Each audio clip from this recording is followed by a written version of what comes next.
So you may remember that Jesus once said, "Do not worry about tomorrow, for today has enough trouble of its own." And yet I don't know about you, but one of the things that I consistently struggle with is not getting ahead of myself into tomorrow or next week or next month. And as it turns out, during this time of COVID, not getting ahead of myself has been pretty challenging. You see, it's our normal course of work here at church to plan very far in advance for our weekly worship services and for our special services at times like Christmas or Easter. But during this time of COVID, preparing and providing creative and connective and meaningful worship services for all of us online has added this new dimension to our work in planning that's actually required more foresight and more attention to detail than is normally the case when we're able to be together in person. Right now, for example, I'm preparing this midweek devotional on Tuesday, February the 9th.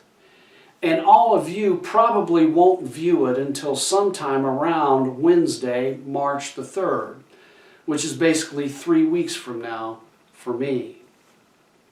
At any rate, whenever I do have to think and plan about things that are going to be happening in the future, I've had to learn that I have to take extra care and be very conscious about staying in today, right? About being as present as I possibly can in the 24 hours that I'm in. I sort of have to pinch myself and say, okay, Steve, you know you're going to have to be planning for things that aren't going to happen for weeks or even months from now. So just remember that there's a whole lot of life going on right now, today. Whenever you start feeling anxious or nervous about all of the things that you think you need, all of the inspiration and ideas that you think you need, or you start to feel pressure to have everything figured out right now, today, just remember that the glass of life right now, today, is more than half full. Don't get ahead of yourself, I have to sort of say to myself with extra care. Stay in today, and even while you're having to work and plan for things that aren't going to happen until well into the future. Well, usually I do a pretty good job of staying in today, not getting ahead of myself with these normal tasks of ministry. But what's more challenging for me, and I think for all of us as well, is doing so in those times when our own personal futures overall are sort of very tenuous or uncertain or completely unknown. Times like when we lose a job, or change jobs, or especially lose a loved one, or just otherwise are very uncertain about the direction or feel very lost in terms of the direction of our lives. In those times, our unknown futures can really weigh us down with worry and fear and anxiety, especially, I think, if we feel like we need to know absolutely everything about our future today, right? And yet that's exactly, I think, where our faith comes in. You see, all of our futures have never been, nor will they ever be, in sort of what we might say existential jeopardy or existential question. Because we are held, ever held, in the love and grace of the one who has made us and who will never let us go.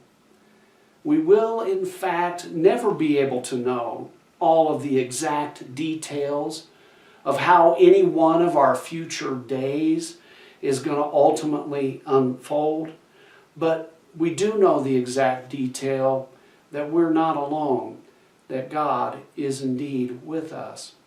We may experience all kinds of confusion and disorientation, maybe unforeseen troubles or even catastrophe tomorrow, next month, or next year.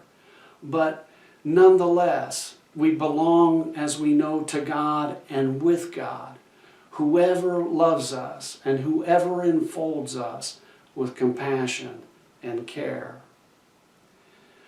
And so whether we're in the course of planning for the future, for things that are in our responsibility to care for, or whether we're dealing with our unknown futures at an acute time of loss or lostness, we entrust our future into God's loving care. We relent, if you will, from our need to know all of the exact details about what may or may not come to be. And we entrust ourselves, we actively trust that come what may, God will be in every one of our future days. Thanks be to God. You know, there's a saying that you may or may not have heard that says, everything I ever let go of had claw marks on it. Picture yourself holding on for dear life with your arms and legs wrapped around a tree, and something trying to pry you loose from the tree, and you keep holding on until the very last thing you're holding on with is your fingernails, which once you let go leaves these claw marks on the tree. Very simply today, might some of us be getting a little bit ahead of ourselves? Or might some of our unknown futures be weighing us down more than we would like it to be doing? May God give us the grace to catch ourselves and to remember that the glass of life right now today is indeed more than half full. May God give us the grace to know that whatever happens in any one of our future days, God, once we get there, will already be waiting for us. And then may God give us the grace to not leave too many claw marks, right? As we more fully entrust our future into God's loving care. Amen.